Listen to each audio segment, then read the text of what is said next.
This is an honors course that's called The History and Creation of Prints. It's really a great class. It's designed for honors students, and it includes students who have no background or experience in art.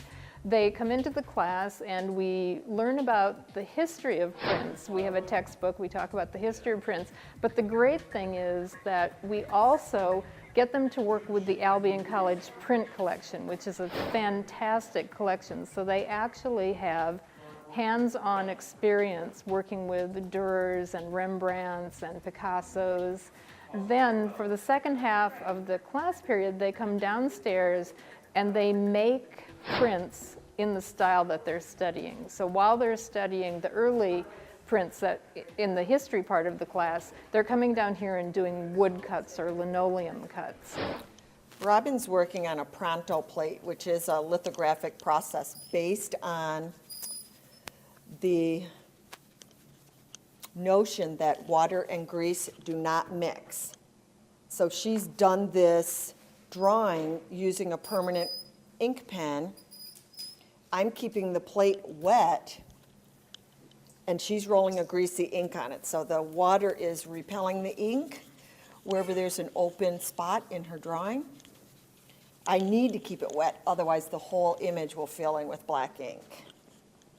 The students in this class work in linoleum, in woodcut, they work on pronto plates, they work on etchings, they do aqua tints. So they're having a lot of experience in each one, and they're printing editions large enough so that each person in the class leaves with a suite of prints. The students all learn how to set the presses, they learn how to operate the presses, they learn how to use the tools. But for a project like this with Robin, I'm sponging the plate, Maggie's soaking her paper and blotting it. We have to keep our hands clean because we're the paper handlers and the spongers. Robin can get greasy ink on her hands. She just needs to roll up the ink and run the press. Other students can be printing theirs a little bit more independently if their paper isn't too big, but all of the students understand the processes to the point where they can help each other.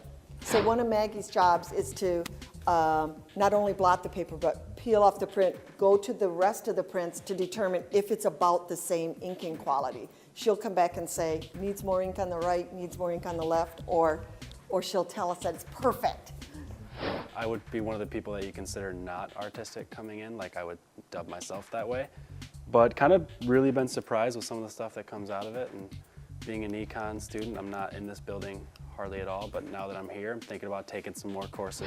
I'm really into music and sound, so right now this print I'm working on is supposed to be a personal map. So what that is, I hooked a microphone to my heart and my carotid artery, and then tracked the sound on them, and now I'm putting it into a print. So that's what this is about. So it's just a good way to express and get ink on your hands and have a good time.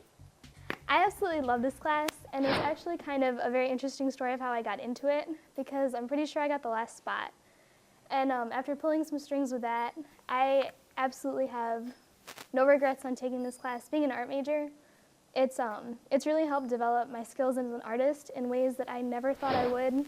The project that we're doing right now is art in the body, and it just kind of, it helped me realize, number one, like anatomy is art, and it's really developed me again as a person, as a student, as a scholar, as just so many other things. What it means to me to be holding these prints by master printers, and then the moment I set those down, coming down here and making my own prints, it really kind of, it gives me this sort of inspiration that I don't think I could have anywhere else other than here and at Albion too.